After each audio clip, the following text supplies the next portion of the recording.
Bill Nye, the science guy. No, I am Dave Nye, the history guy. So what are we doing today, Dave? Good question. Today we're going to learn about the top 10 diplomatic events in U.S. History 1. Why? Because I said so. I'm going to cry in a corner. Okay, so teach us, oh great Dave Nye. I will. Let's do a countdown to our number 1 event on the list, which will remain a mystery for now. Number 10 on our list is the Gadsden Purchase. What is Gadsden? Is it some kind of fruit? It's not some kind of fruit. It's the last piece of puzzle to mainland United States. So why is this on our list of the top 10 events? Well, I'm glad you asked. As you can see, Gadsden's right over here on the tip of the United States and Mexico. And the United States was able to purchase this piece of land from Mexico, enabling them to build a possible route for the transcontinental railroad, which was later used as the Southern Pacific Railroad. So what's the big deal about this stupid railroad? Stupid railroad? Stupid railroad? Do you realize back then that was the only official way of travel? No I didn't. Well, now you know. The United States was able to complete the Manifest Destiny with this piece of land and completing the United States XYZ affair. So what was the XYZ affair? Well, I'm so glad you asked. In 1798, President John Adams sent 3 American representatives by the name of John Marshall, Albert Sherry, and Pinckney, who was already a representative there, to meet with the French Prime Minister Charles-Marie de Talleyrand. However, the meeting never took place because they were met with 3 agents by the name of X, Y, and Z, who demanded a bribe from the American representatives just for arranging the meeting alone. So why was this so important?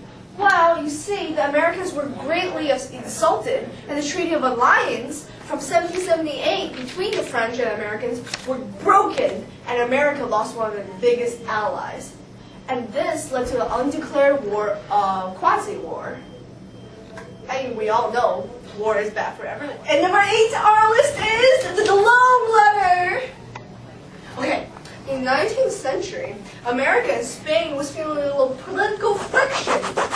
In fact, it was so bad that Americans were thinking about going to war with Spain. The Delong Letter only worsened the situation and indirectly led to the official declaration of war between Spain and America. So what exactly was the Delong Letters? Well, let me show you a little further. The Spanish minister sent a secret letter to the Spanish ambassador. However, this letter was intercepted by the Americans. The Delong Letter mocked President McKinley and called him a president of foam. Haha, get it? Foam is weak and stupid? Ha. Okay, my jokes are corny and they're not funny, so anyway. Getting back to the story. The Delong Letter was published and the American public became even more eager for war. 7 days after the publication of the insulting letter, USS Maine exploded. And Congress declared war on Spain. So you see, the letter worsened the situation between Spain and America, and that was one of the major factors in the American-Spanish War. And that is why this is on our list of top 10 diplomatic events. Are you ready for number 7 of our top 10 diplomatic events? All right, number 7 is the open door policy. In 1899, the United States, along with several other European nations, was struggling to keep up with influence in Asia. The United States being more and more powerful on the world map, it realized it had a small, insignificant influence in Asia. And to keep up with the rest of the world, Secretary of State John Hayes sent several notes to several European nations declaring his possible plan called the open door policy. The open door policy then forced nations such as China to open its borders for trade with the United States. The Asian market not only aided the economic development of the United States, but also give the United States a strong foothold in China. Wow, Asia, the entire Asia with only one policy? No wonder it's so important. Well, not necessarily not necessarily the whole entire Asia, but you get what I'm saying. And now number 6, Matthew Perry goes to Japan. Isn't this about Asia too? So why is this higher on the list? That is a great question, little one. You see, this event is slightly higher on the list because it was slightly more significant. In a way, because it was the first attempt to open up Asia. Commodore Matthew Perry, with the aid of several steel ships, was able to impress the Japanese public and the Japanese emperor to open up the Japanese market. This proved to be a well-played event in the future.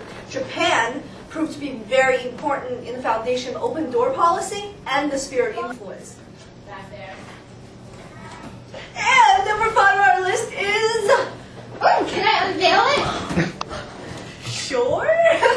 Treaty of Ghent. What's that?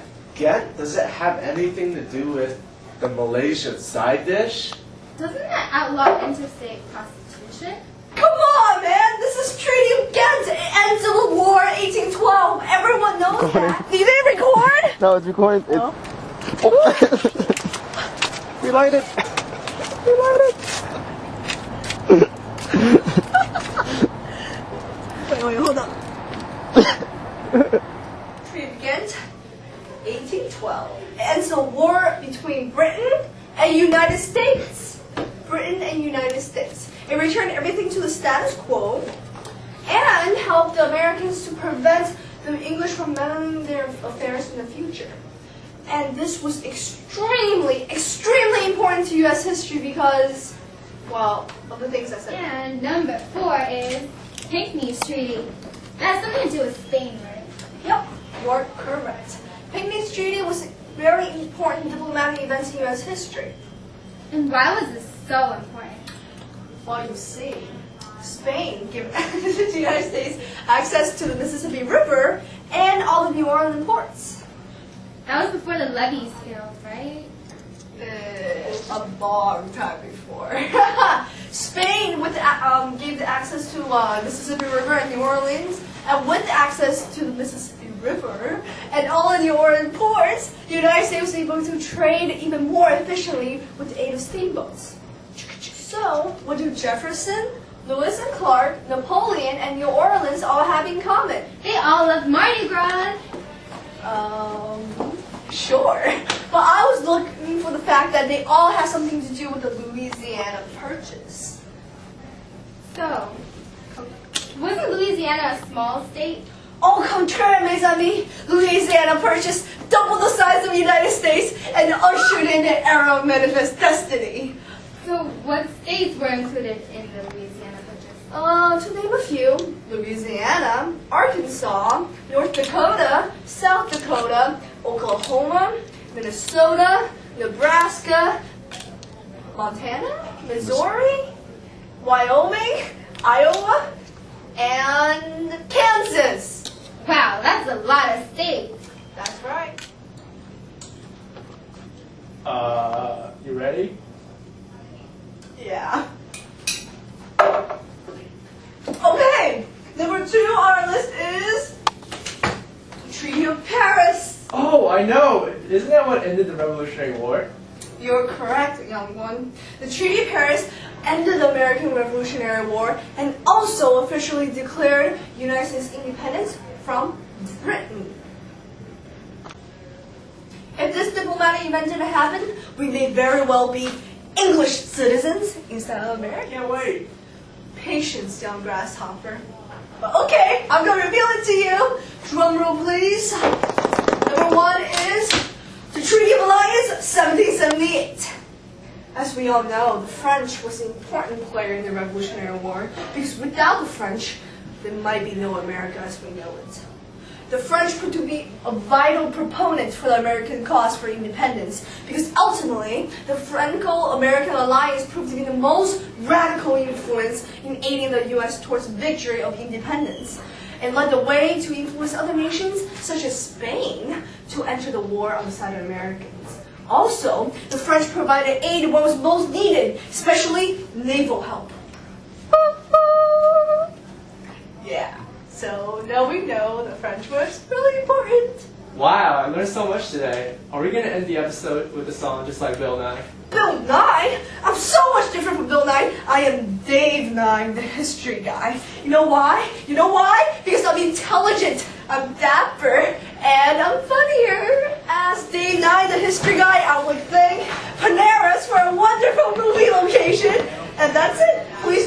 our next episode airing 2006.